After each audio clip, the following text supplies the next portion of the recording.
nina Simon at Andres. Noon ay nakahiga dahil nilalagnat ang biyena ni Simon, at ito'y agad nilang sinabi kay Jesus. Kaya't nilapitan ni Jesus ang babae, hinawakan ito sa kamay, at ibinangon. Noon di gumaling ito at naghanda ng pagkain para sa kanila. Pagsapit ng gabi, pagkalubog ng araw, dinala kay Jesus ang lahat ng may sakit at mga sinasapian ng demonyo. Halos lahat ng mga taga roon ay nagkatipon sa harap ng bahay. Pinagaling ni Jesus ang maraming may sakit, anuman ang kanilang karamdaman. Pinalayas din niya ang mga demonyo at hindi niya hinayaang magsalita ang mga ito sapagkat alam nila kung sino siya. Marami tayong mapupulot na aral sa episode na ito ng ministry at buhay ng Panginoong Jesus. Ating balik-balikan, Mark 1:29-30. As soon as they left the synagogue, they went with James and John to the home of Simon and Andrew. Simon's mother-in-law was in bed with a fever, and they immediately told Jesus about her. Of course, Simon here is none other than Peter, very popularly known as Peter. So sinabi nila agad kay Jesus ang kalagayan ng biyana ni Peter. The old woman was sick, and they told Jesus about her. Tell Jesus about sick people. Yan ang ating ministry. Jesus knows, but just the same, it's good for us to pray for the sick. Especially kung ang prayer na ito ay private, nag-iisa lang tayo na nanalangin, walang performance involved. May mga nagtatanong sa akin kung pwede daw ba ako mag-pray para sa mga may sakit. Sabi ko, yes, why not? I mean, why not? Pero, I pray in private. Mas gusto ko na nagpe-pray ako na yung kung ano ang udyok sa akin ng Espiritong Banal, kung ano ang leading sa akin, yun ay pagpe-pray ko. Hindi yung nag-aalang-alang pa ako doon sa mga kamag-anak na nakikinig ng prayer, sa pasyenteng nakikinig ng prayer.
To the point that the prayer becomes a performance to please an audience.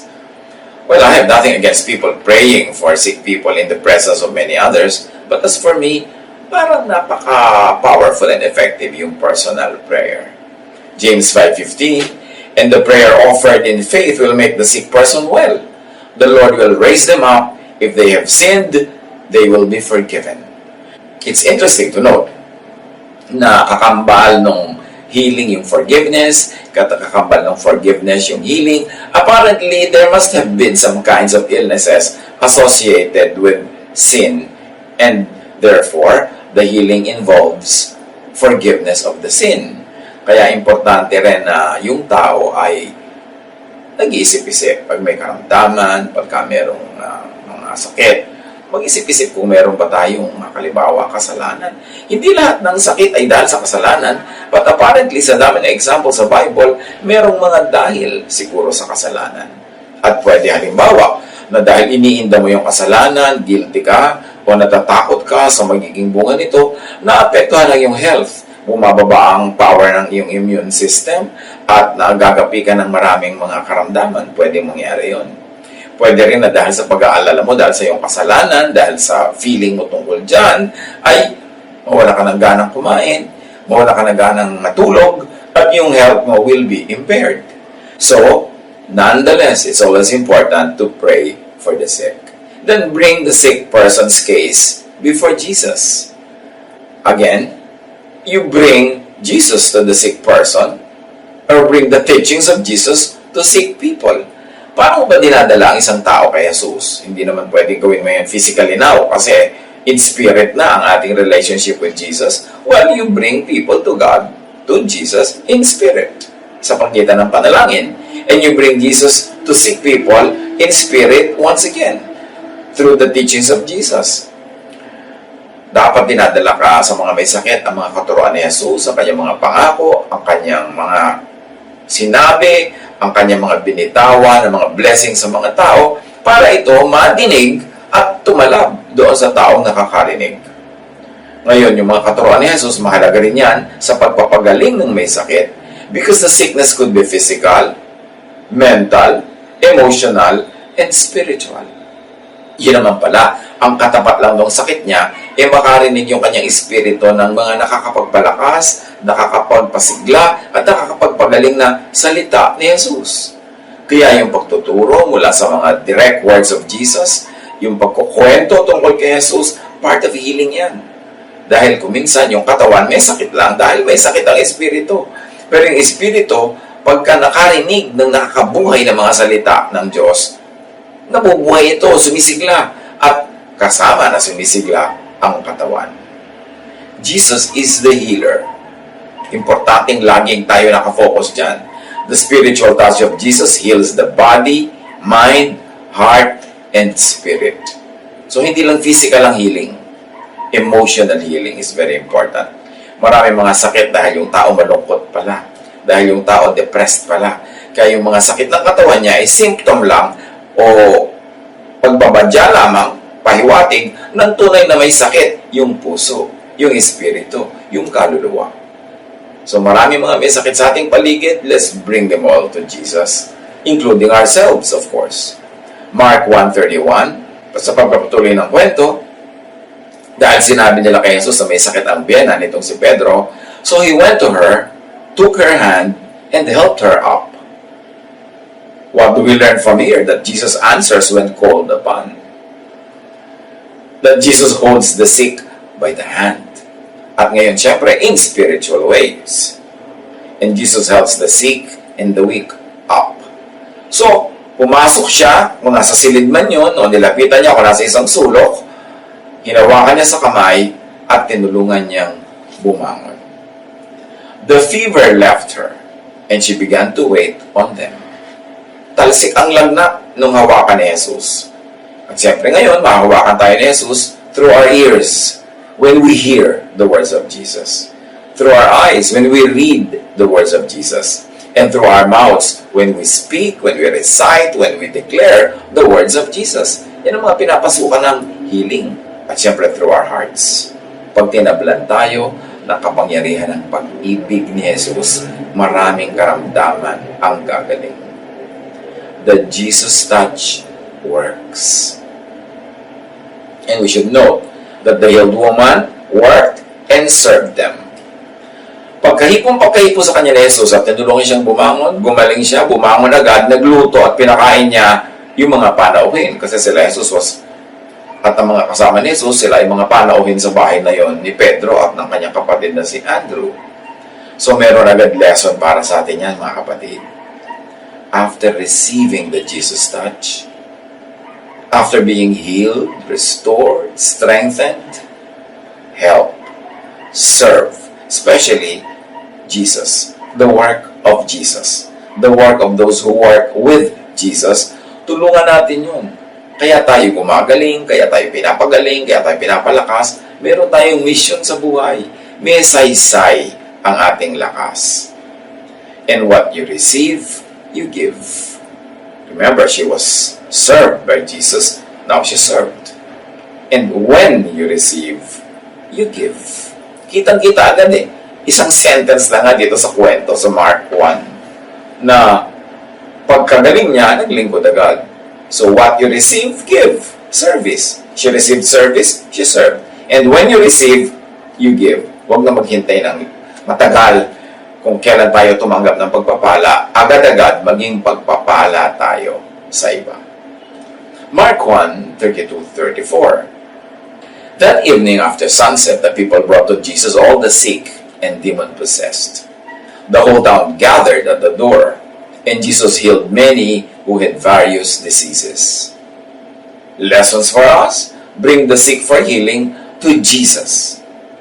By prayer, by Jesus-appointed means, and this time we mean natural law, science.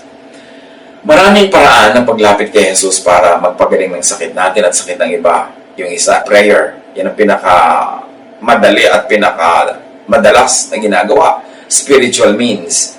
Pero meron ding Jesus-appointed, God-appointed means, using natural law, meaning science, the healing arts, the healing sciences.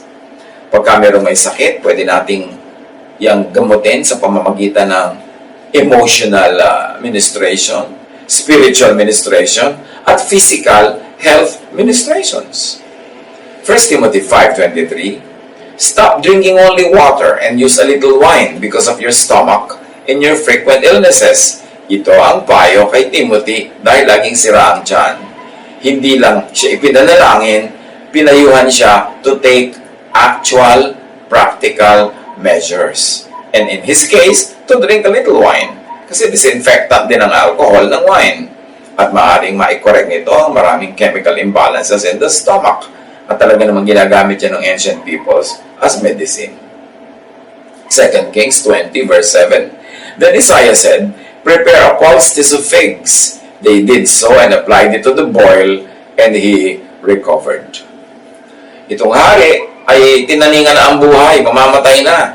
Nanalangin sa Diyos, dininig ng Diyos, at yung propeta nagpunta sa kanyang mga kasamahan sa bahay, mga katulong ng hari, sabi niya, magdikdik kayo ng figs at itapan niyo sa kanyang bukol, sa kanyang pigsa, sa kanyang boil, at gumaling na yung hari.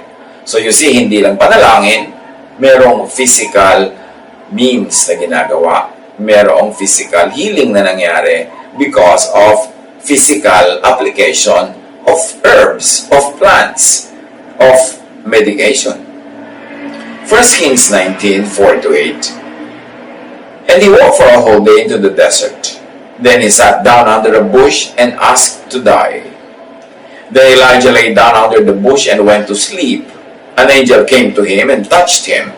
The angel said, get up and eat. Elijah looked around, and by his head there was a cake that had been baked over coals and a jar of water. He ate and drank, and then he went back to sleep. In this case, this is God's touch. Elijah was already very depressed that he wanted to die. He was asking God to take his life. Yung pala, gutom lang kasi pagod na pagod.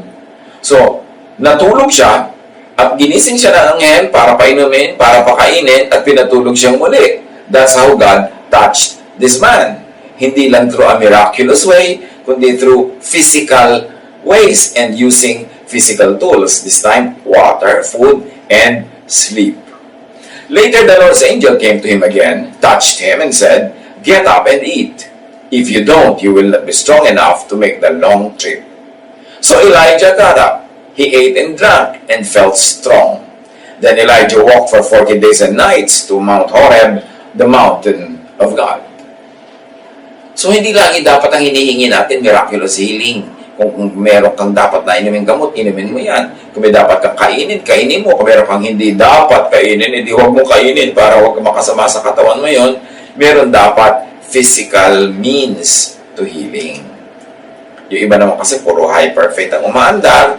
Ayaw nilang gamitin yung natural sciences. And Diyos din naman ang sumulat ng law of nature. Siya din ang nagsulat ng mga reseta na yan na nasa nature, nasa mga dahon, nasa mga pagkain, nasa mga iba-iba nating iniinom at kinakain, at lalong-lalo na sa pahinga.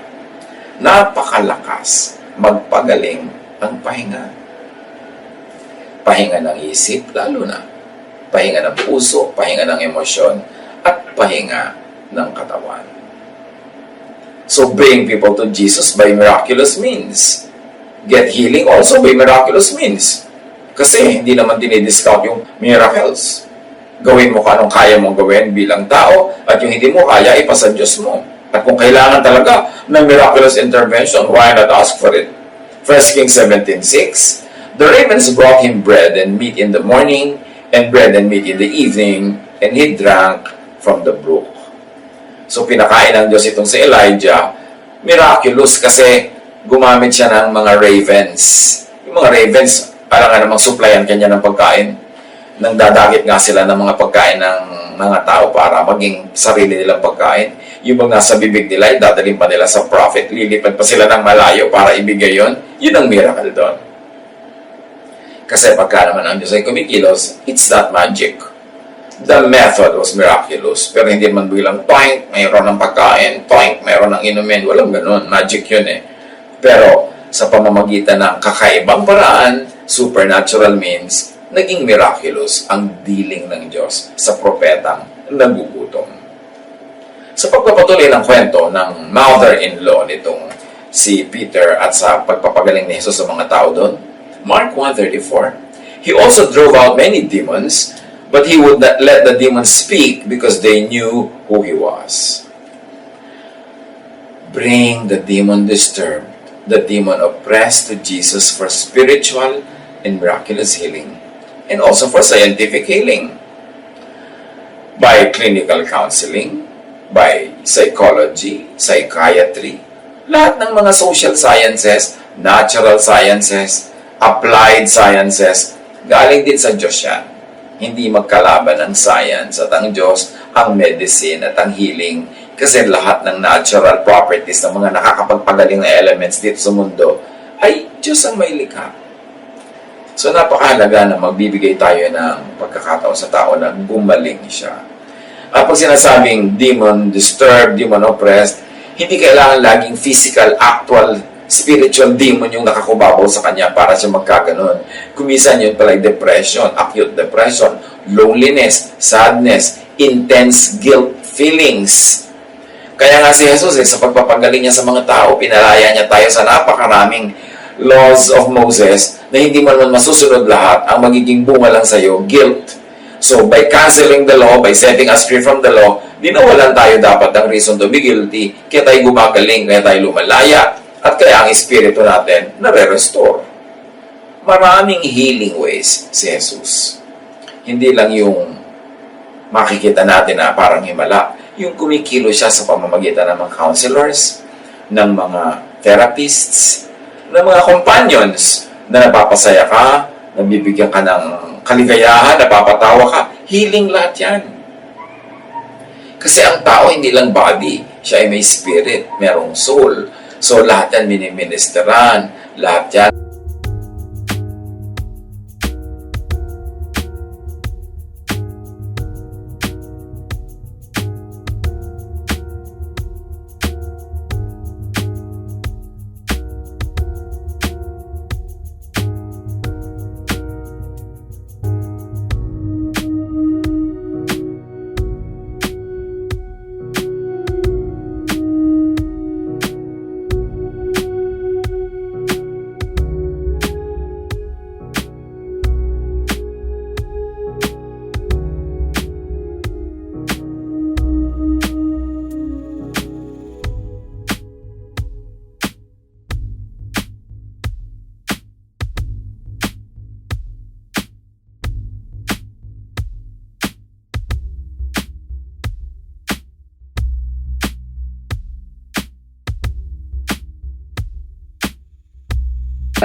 Hinihimas, lahat yan hinahagod in a physical, and emotional, in a spiritual way.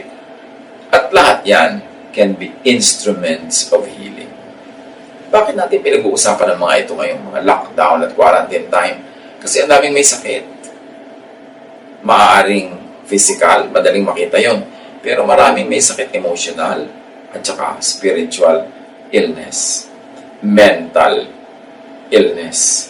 Na dahil nag-aalala, namumroblema, ninenervyos, maraming mga uncertainties, maraming hindi sure, maraming biglang naiba sa ating mga lifestyle.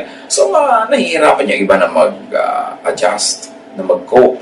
Kaya dapat tayong maging nurses to each other, therapists to each other. Maging sensitive tayo sa nararamdaman, sa iniisip ng ating kasama sa bahay, ng ating mga hindi kasama pero nakokontak naman natin through many electronic ways, maging agents tayo of Jesus' healing.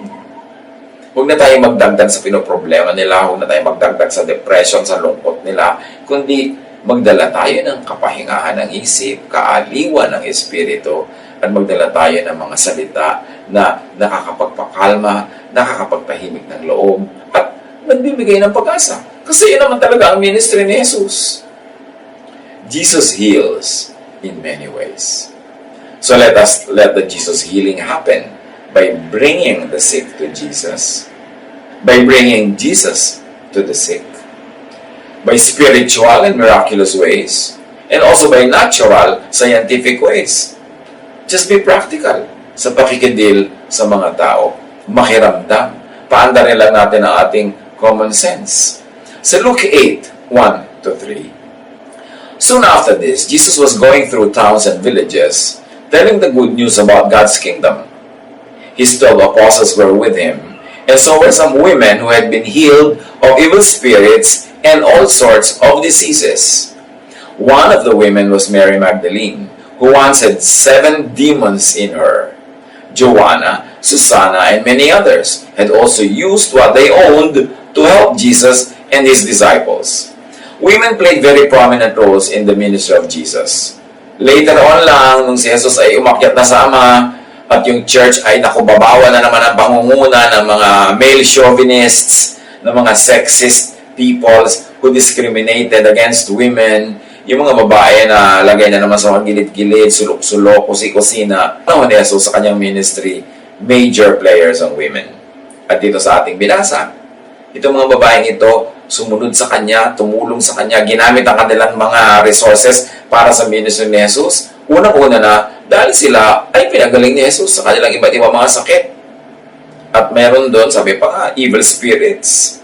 Si Maria Magdalena daw, 7 demonyo ang inalis sa kanya at pinalayas. Now, that can be literal 7 demons, but that could also be symbolic. Meaning, napakaraming mga inner demons sa kanyang puso, sa kanyang isip, mga takot, guilt, anger, hatred, probably, bitterness.